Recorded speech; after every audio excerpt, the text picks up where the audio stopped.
Get out! You're no daughter of mine! The one yelling at me with such force that spit flies is my mother. Her face is beet red as she screams, both her hands gripping a knife, its tip pointed at me. You're just a leech who won't even provide for living expenses. Contrary to her claims, I contribute over $3,000 a month to the household, which is more than half of my income. She knows this. I've explained it numerous times, but nothing seems to get through to her now. I've seen her angry before, unwilling to listen, but I never imagined she'd resort to wielding a knife. My priority now is to not get hurt, to not provoke her further, and to gently put some distance between us. Her cold voice reaches me. I wish I never had a parasite like you. I'm Camilla, 29 years old. Thanks to my hard work, I now work as a systems engineer at a well-known major corporation. My journey to this job began with my father's influence. He always loved tinkering with computers. As a child, he was fascinated by machines, and the first time he saw a computer, he was profoundly moved. Back then, I was excited, but the latest computers are amazing. Look, see how thin this one is? Yet the screen is so clear. Smiling, he used to take me, then a young elementary student, to electronics stores. He would show me the latest computer models, explaining what made them special. Watching him happily engaging with computers sparked my own interest. My father, usually a man of few words, would enthusiastically teach me about computers. Eventually, I realized I was more adept at using computers than my peers, leading me to dive deeper into my studies and enroll in a college of science and engineering. During my job search, I naturally gravitated towards a career related to computers. Now I work as a systems engineer at my current company, primarily doing remote work. I enjoy my job and have achieved significant results among my peers. Visiting my parents' house occasionally and talking about work with my father has always been a highlight. Then, one day, my father collapsed. I received a call from my mother and rushed to the hospital. Is Dad okay? He suddenly collapsed, and I immediately called for an ambulance. They ran tests at the hospital, and it seems like a subarachnoid hemorrhage. They said urgent surgery is needed. He's in the operating room right now. I'm worried about what will happen to our lives now. Oh no, Dad. I waited, praying for my family's safety. Hours later, the doctor came out of the operating room to inform us. The surgery was successful, but there might be lasting effects on his limbs. I was just relieved that his life was saved. I felt a momentary relief.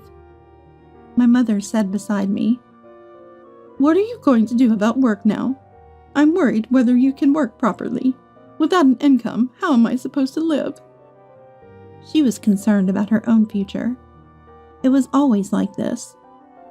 My mother always putting herself first before the family.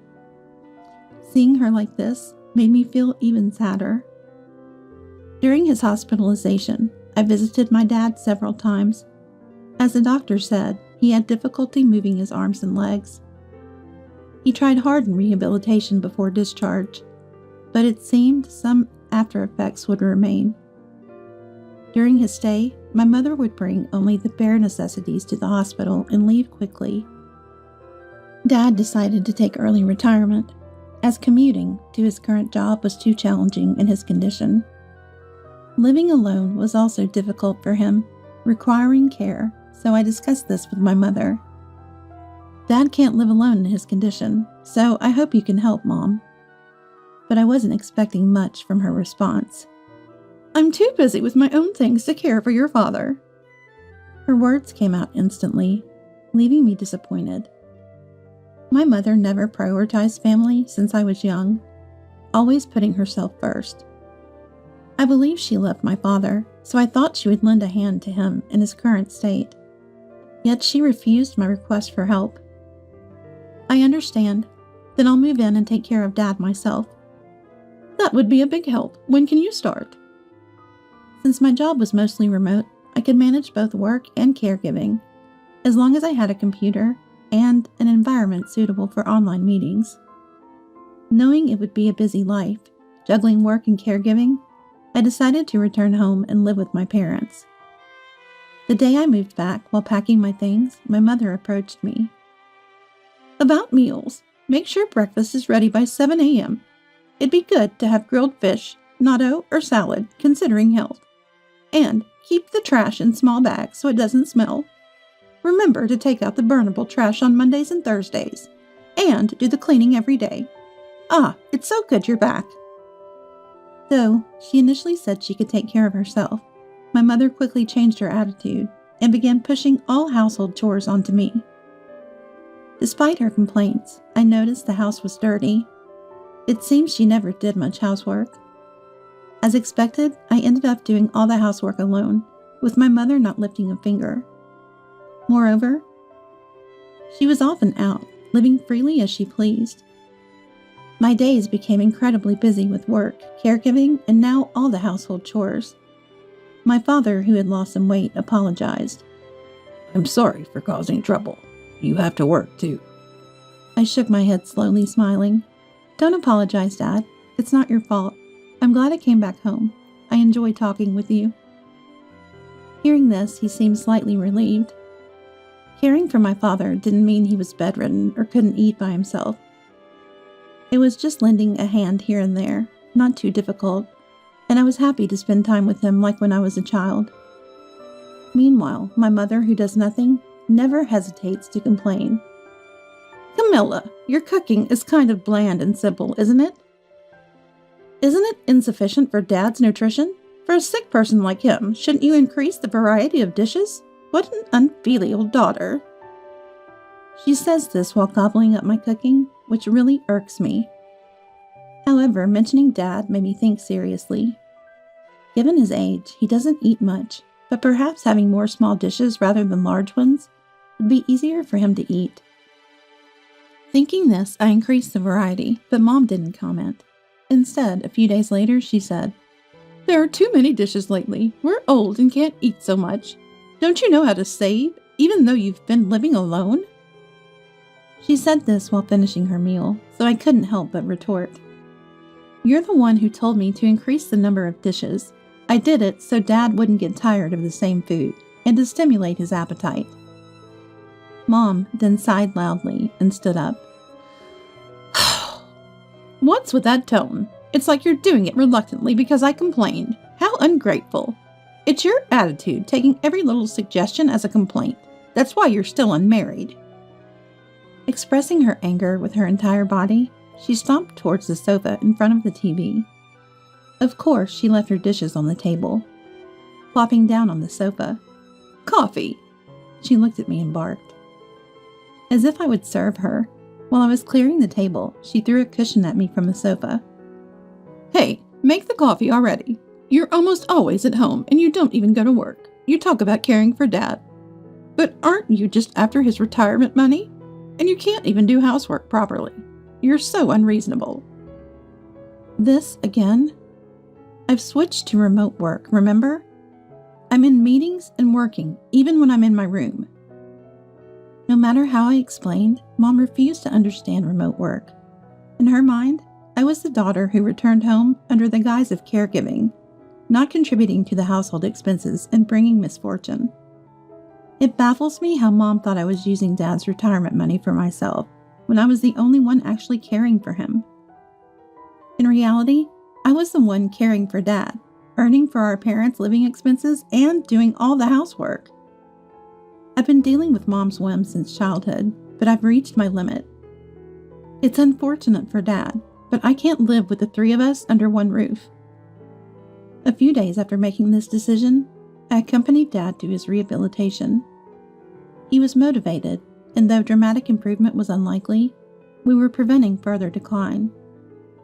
As the doctor encouraged us to keep going, we returned home to see Mom leaving the house hastily with a large bag. It was normal for her to be out often and to come back from department stores with big bags, so I didn't think much of it. However, the next day, when I went to go shopping and opened my closet, I realized all my precious bags and accessories were gone. What? Why? They weren't something I wore often, nor had I moved them, so they should be here. Then I remembered Mom's hurried departure the day before and confronted her. Mom, did you go into my room yesterday? Why are you asking all of a sudden? This is my house, and I can go into any room I want. Then what's in that bag? Mom was holding a bag from a high-end brand. It was clearly something she had just bought. So you somehow had the money to buy such a brand item? You're always telling me not to waste money. Well, you waste money, so I thought I'd get some assurance from you. I frowned, not understanding her words, and she started laughing cheerfully.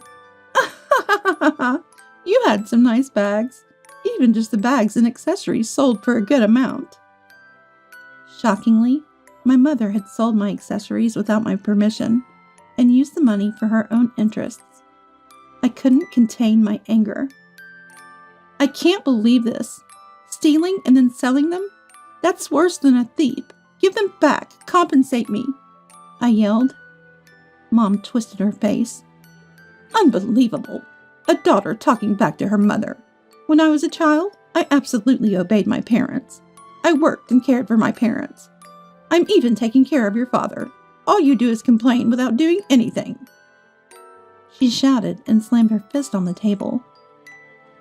Then why don't you help a little with Dad's care? Mom, do you remember ever caring for him since I came back? Have you prepared his clothes? Or helped him up from a chair? You don't even do that, and you say you're taking care of him? The one being cared for in this house is you. I slammed my hands on the table and glared at her. I knew my mother didn't get along with my paternal grandmother and might have faced harassment, but at least claiming to be caring for my father was something I couldn't accept. Dad had given up on expecting care from Mom. He tried engaging in small talk, bringing up TV shows or stories from friends he met during rehab, but whenever he started talking, she would quickly leave the room. Why could she confidently claim to be caring for him while doing nothing? While I was lost in thought, Mom stayed silent. Slowly lifting her hands from the table, she turned away without a word and walked towards the kitchen. I sighed, thinking she was escaping the conversation again, but she returned unexpectedly quickly. Approaching briskly, she was holding a knife in both hands. Mom?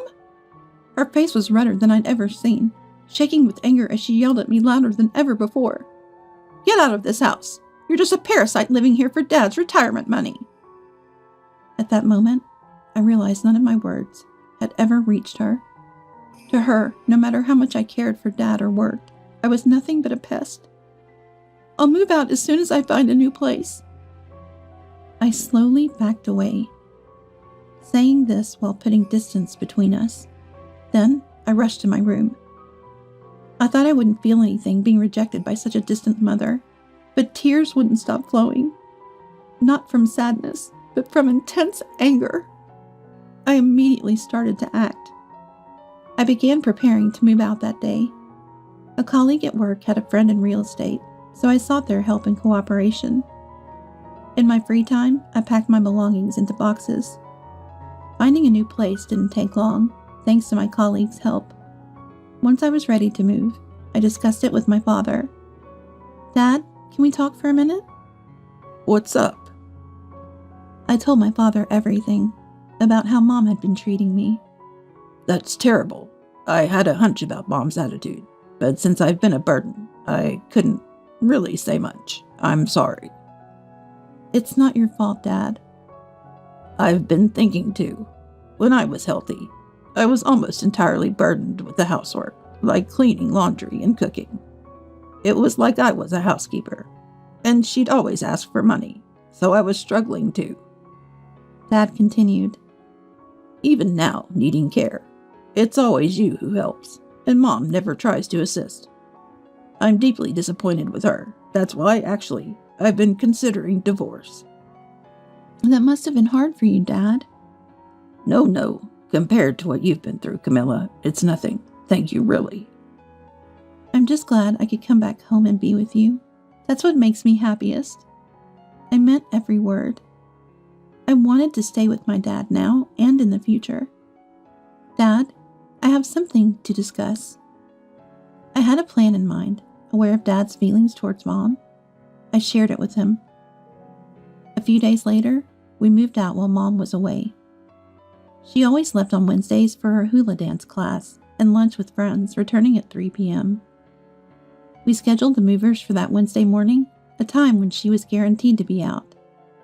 As they loaded our belongings onto the truck, I felt a tinge of sadness about leaving this house.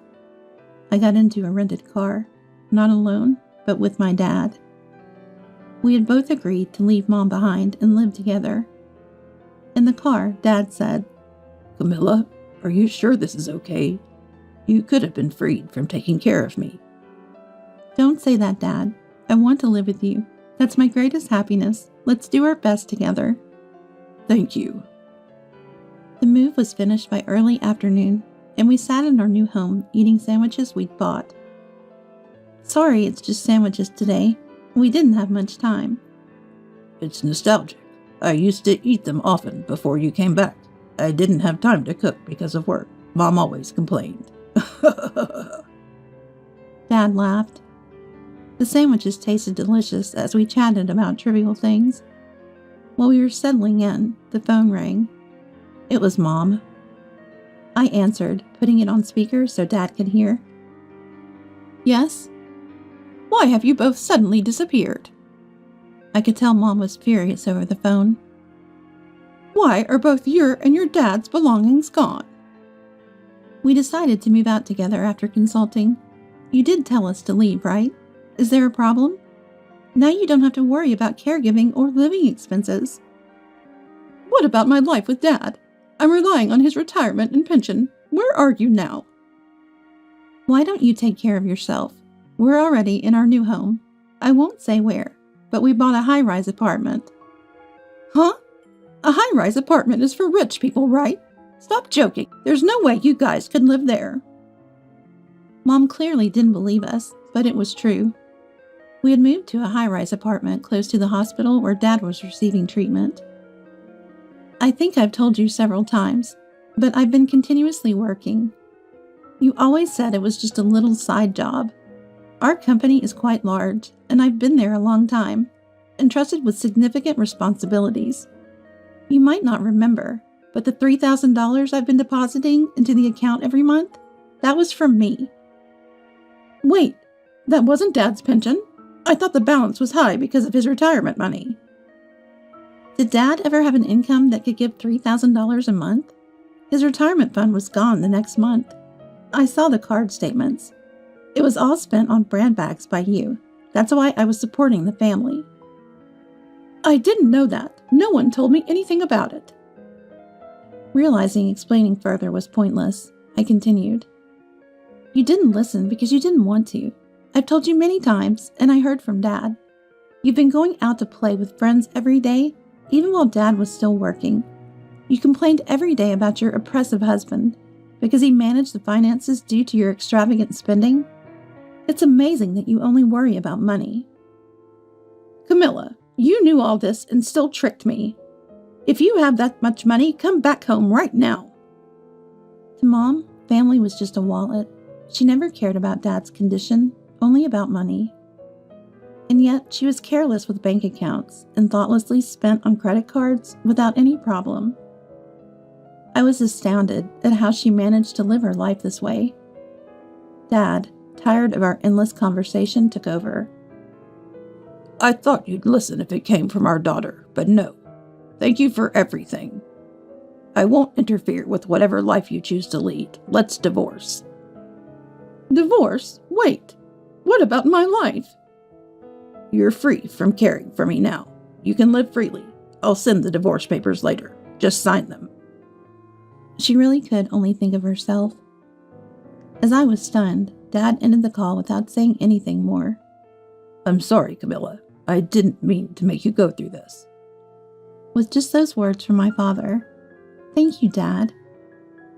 I responded. The next day, we were scheduled to go to the hospital for Dad's appointment. I never imagined living somewhere so convenient. Thank you, Camilla. I wanted to make life easier for you, Dad.